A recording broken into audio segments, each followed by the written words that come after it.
des ondes Vocast. Et à présent, on retrouve Eric Adelbrecht de maradio.be. Eric Adelbrecht, bonjour. Bonjour. Tu es administrateur délégué de maradio.be, qui est le consortium pour la mise en place de la radio numérique en Belgique francophone, donc aussi bien le DAB que la diffusion notamment par Radio Player. Quelles sont les dernières nouvelles concernant maradio.be et la digitalisation, la numérisation de la radio en Belgique francophone? Eh bien, que la digitalisation continue à bien se porter, qu'elle continue à évoluer, et ce qui fait que finalement le travail qu'on fait depuis maintenant plus de 10 ans pour prendre l'auditeur par la main, pour lui expliquer ce que c'est que le digital et la radio via le digital, et puis lui faire changer ses habitudes, fonctionne plutôt bien. Donc on est assez satisfait de cette évolution, puisque grosso modo 50% aujourd'hui du volume de l'écoute de la radio se fait par le numérique, et très certainement sur les moins de 55 ans, la transition, la bascule a déjà eu lieu. Donc dans ces parts de marché, donc quelle est la part de marché qui vient de l'écoute digitale en ligne, du DAB et le reste de la FM?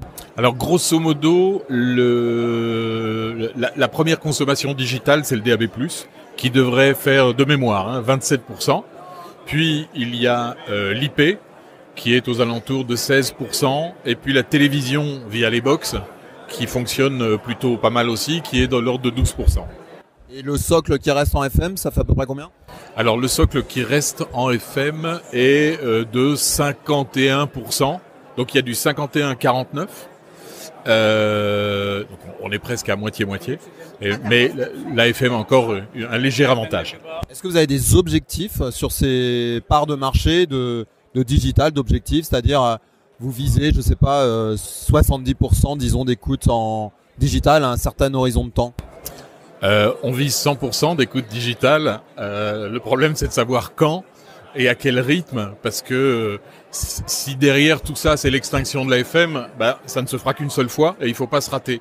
Donc ce que l'on fait, c'est tous ensemble, avec le secteur, on travaille justement à des objectifs chiffrés à atteindre et un seuil auquel on pourra se dire, bon ok, le travail est fait et donc on va pouvoir imaginer l'extinction de la FM. Mais aujourd'hui, c'est très compliqué. Donc, on continue et on voit ces progressions qui s'intensifient. On continue à travailler pour que tout le secteur puisse à un moment donné trouver un dénominateur commun et s'entendre sur ces seuils à atteindre et le communiquer au gouvernement. Parce qu'à un moment donné, ça sera aussi une décision politique. Mais donc, on a des objectifs, mais qui sont pas encore aujourd'hui chiffrés et qui nous donnent pas une ligne du temps très claire. Alors, la Suisse a commencé à éteindre sa FM, d'abord avec les acteurs publics, donc depuis janvier. Qu'est-ce que vous retenez de cette expérience et des premiers retours du terrain de cette extinction qui s'est passée donc après celle de la Norvège il y a quelques années?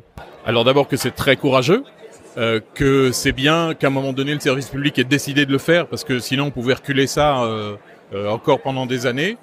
Le retour qu'on en a, au-delà d'un petit stress de début d'année, de se dire, oula, il y a eu un impact sur l'audience, finalement, il n'y a pas d'impact négatif très clairement mesuré. Il faudra attendre un petit peu de temps. Mais finalement, ça n'a pas l'air de se passer si mal que ça.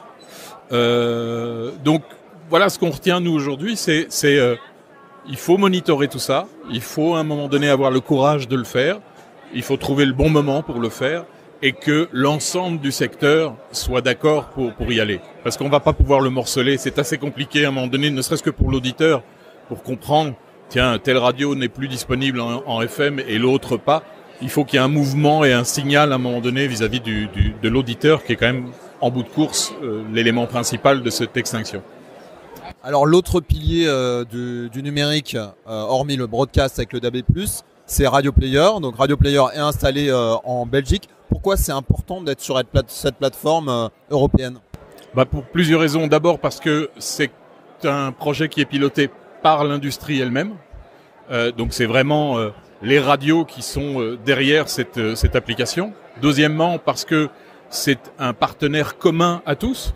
Donc quand on discute avec l'industrie automobile, quand on discute avec les constructeurs, nous sommes les seuls à pouvoir discuter au travers de Radio Player avec cette industrie-là, parce que tous les flux entre guillemets nous appartiennent, et donc il y a un principe de solidarité dans cette écoute digitale en streaming pour combattre les sociétés de technologie et les gros agrégateurs étrangers qui prennent notre place dans cette discussion digitale et qui vont voir les constructeurs en disant « nous sommes les représentants des radios ». Ce qui n'est pas vrai, ce sont juste des sociétés de technologie qui n'ont, pour certains, pas le droit de commercialiser et de faire commerce des flux. Donc c'est très important de se retrouver tous fédérés derrière un projet commun et d'avoir une solidarité sur un territoire comme la Belgique, la France, l'Allemagne, etc. et de travailler tous ensemble pour viser, à un moment donné, une extinction sereine et contrôlée